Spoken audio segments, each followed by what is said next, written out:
Peace. Just wanted to take a moment and talk a little bit about equality. And what inspired me to build about this is recently I had a conversation with one of my brothers that's down in Australia, and we were talking about individualism and collectivism. And one of the things that came out of that discussion is I think it's important to emphasize that in terms of equality, equality is consistent of wisdom as well as culture, because 6 is equality and wisdom is 2, 4 is culture. So it has those components intrinsic to it.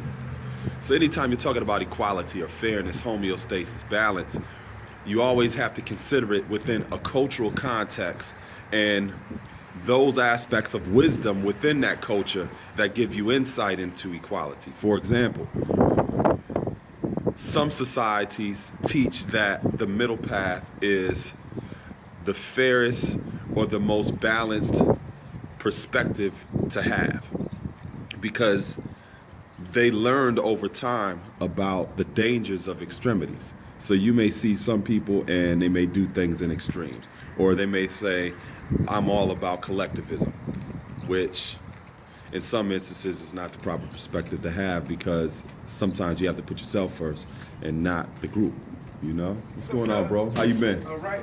Good, good. In other instances, being an individual or individualism, that is not the best perspective to have, because sometimes you simply have to put the group, the family, or the community first and put your own wants and desires secondary. Wisdom is the ability to do what is appropriate or to use right discernment. So you basically have to make decisions that are in the best interest of the situation, meaning there are times when you need to have an individualistic perspective, there's other times when you need to promote collectivism. Neither are always right all the time, but that's where balance, that's where a sense of fairness, not only to yourself but to others, comes into play. If a person lived a life just only based upon, I'm just going to be an individual, imagine if everybody had that perspective.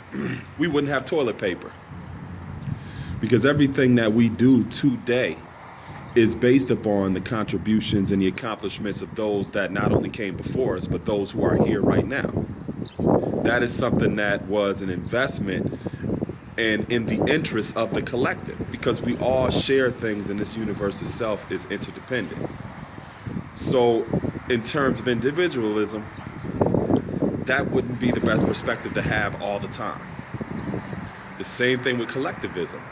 Sometimes you have to simply put yourself first, because in some instances, a person or a group of people may function as individuals but mask themselves as a collective, which means you may have situations where a group of people may take advantage of people who are always being sacrificial in the sense of putting their wants and desires last. And you see that sometimes. People become a part of certain groups, certain religious bodies, certain organizations where they're actually taken advantage of by those at the top who are really functioning as individuals. So I will, this was inspiring, empowering, it was educational, and it gave those of you a little bit of insight into how equality functions. It's about balance, it's about fairness, about homeostasis, and operating within extremes is never good. You know, you could drink all of the water in the world, but that's not going to do you no good if you don't balance that with the proper diet where you're getting the vitamins and minerals to give context to that water that you're ingesting. So have a beautiful day. Headed over to a meeting at the local library. Peace.